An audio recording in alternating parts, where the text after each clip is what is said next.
The council chamber fell silent as Ambassador Tarvis displayed the data streams. Waves of electromagnetic signals pulsed across the holographic display, mathematical sequences, visual narratives, harmonic patterns that suggested deliberate construction. "The Hamer sector," Tarvis began, her crystalline voice resonating through the assembly. "For 3 cycles we've intercepted these transmissions, video messages, music, cultural archives, mathematical proofs." Commander Noriak leaned forward, his segmented carapace clicking. "Ancient protocols demand isolation from unknown civilizations, but those laws were written millennia ago when we were fearful children." Dr. Elvina's luminescent tendrils flickered with excitement. "We must make contact. This represents the greatest scientific opportunity in recorded history." Tarvis hesitated, pulling up archival texts that cast shadows across her face. "The old legends speak of humans, bipedal creatures, carbon-based, impossibly adaptable. The stories seem almost absurd, beings who conquered their own violent nature, who transformed themselves from predators into something else entirely, dangerous precisely because they're unpredictable." The council voted, 15 for contact, 7 against. Elder Jelric's vote was among the dissenters, his ancient eyes reflecting a wisdom the others dismissed as paranoia. Commander Lyran's 3 diplomatic vessels approached the coordinates carefully, shields raised, weapons on standby but concealed. When the human ship materialized from the quantum foam, it was smaller than expected, sleek, efficient, almost peaceful. Starward Dawn, the identification broadcast read, "Crew complement 12." Captain Edward Holt's face appeared on their screens, warm and smiling. He spoke the common galactic language flawlessly, his accent suggesting sophisticated translation algorithms or remarkable linguistic aptitude.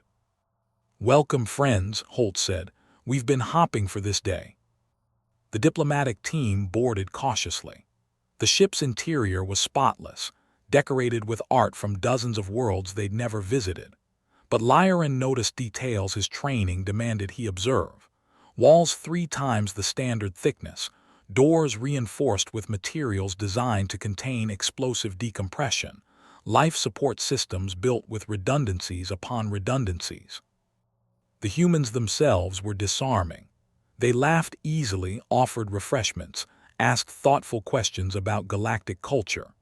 Yet when Lyran mentioned defensive capabilities, their questions became surgical, precise inquiries about shield harmonics, fleet positioning protocols, response times to border incursions.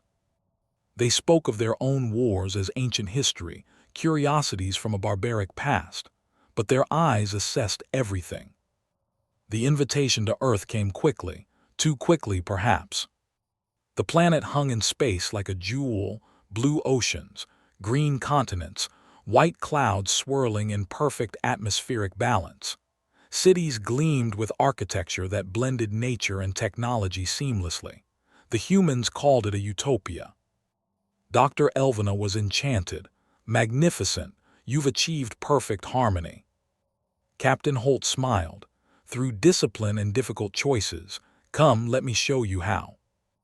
They toured genetic laboratories where humanity's code had been rewritten, fear responses dampened, aggression channeled, intelligence enhanced, endurance multiplied.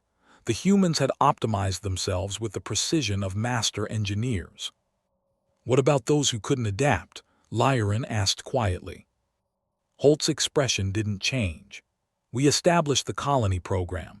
Extreme environments, high-gravity worlds, toxic atmospheres, resource-scarce asteroids.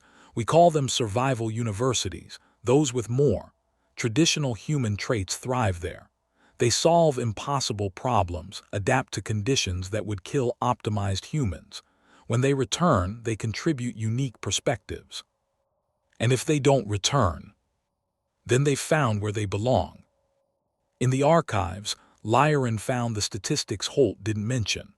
30% of colony populations died in the first year, but those who survived became something extraordinary, stronger, more cunning, hardened by necessity. The council tour concluded in a vast amphitheater where the Harmony Protocol was explained. Humanity offered its genetic optimization technology, its social engineering expertise, its cultural frameworks for peaceful coexistence. Free knowledge for all galactic civilizations. "We've conquered ourselves," Holt explained to the assembled delegates. "Now we're ready to help you do the same. Imagine a galaxy without conflict, where every species achieves its maximum potential." Ambassador Tarvis watched the presentation and felt ice crystallize in her core. The mathematics were flawless, the logic impeccable, the offer genuinely generous. But she remembered Elder Jelric's warning, and she finally understood. Humans had domesticated themselves while simultaneously perfecting warriors in their brutal colonies. They offered advancement while carefully mapping every species' vulnerabilities. They smiled and spoke of peace while their ships, those deceptively small, impossibly reinforced ships, waited in the dark between stars. The greatest predator isn't the one that roars. It's the one that befriended you before you realized you were prey. As the council voted to accept humanity's Harmony Protocol, Tarvis cast her vote against it. She was the only one. Captain Holt smiled at her with genuine warmth. "You're wise to be cautious, Ambassador.